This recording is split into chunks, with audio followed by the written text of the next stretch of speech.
Hi, my name is Dave, and I'm submitting this application for South by Southwest on behalf of my coworker Steph, who's out conducting user research today. And what we want to talk about is the relationship between marketing and R&D. As long as Steph's not here, I have a confession to make. Steph used to drive me nuts. And as long as I'm being honest, while that's technically accurate, it's not entirely past tense. You see, my coworker Steph still occasionally drives me nuts, and here's the really important distinction: nowhere near as much as she used to.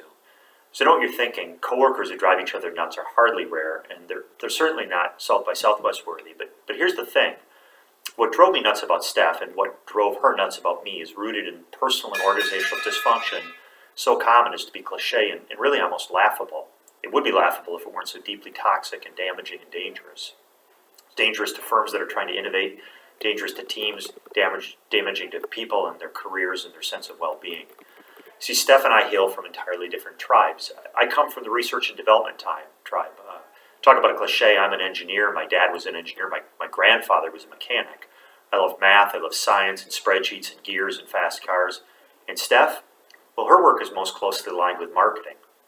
Her background's in the social sciences and the arts. She loves food and culture and psychology and figuring out what makes people tick. And I haven't really noticed any particular affinity for gears. We've worked together now for 15 years, and by now you'd think we'd easily have arrived at a working detente, and to a great extent we have, but it certainly wasn't easy. It took a long time, it was occasionally painful, and involved a lot of learning. You see, the traits of our tribes run really deep. In many ways, those traits were probably present in us from birth. They influenced the friends we made, the hobbies we chose, the schools we attended, the classes we took. And so when Steph and I found ourselves at the same company on different sides of the innovation spectrum, we were already loaded for bear.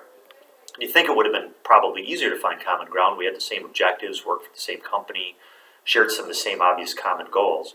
There's plenty of motivation there. And beyond that, Steph is kind and funny and articulate, and she's smart and hardworking. Well, it's easy to say now, but in all candor, it took me an embarrassing long time to grudgingly acknowledge those last two traits, smart and hardworking.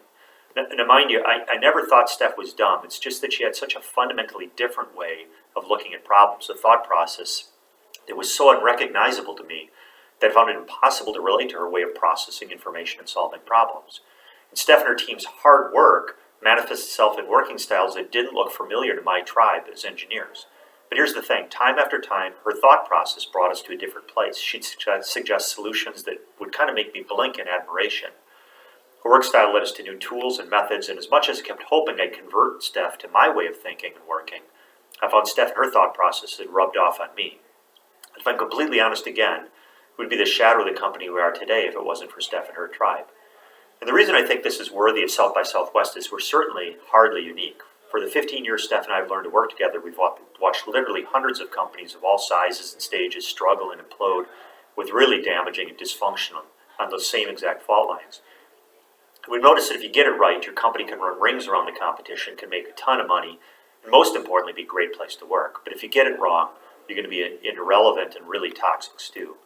So what we'd love to do is run a workshop on this topic with the brilliant people at South by Southwest. And it was Steph's idea, probably no surprise there. It wouldn't necessarily have occurred to me. She's been and spoken at South by Southwest before, and I haven't. And I know it's not going to be easy. I'm guessing that Steph's got a completely different approach with that whole tribe thing. But I'm positive it's going to be a whole lot better than it ever would be if I tried to do it myself. So thank you for your consideration. I hope we have the privilege of speaking to you at South by Southwest.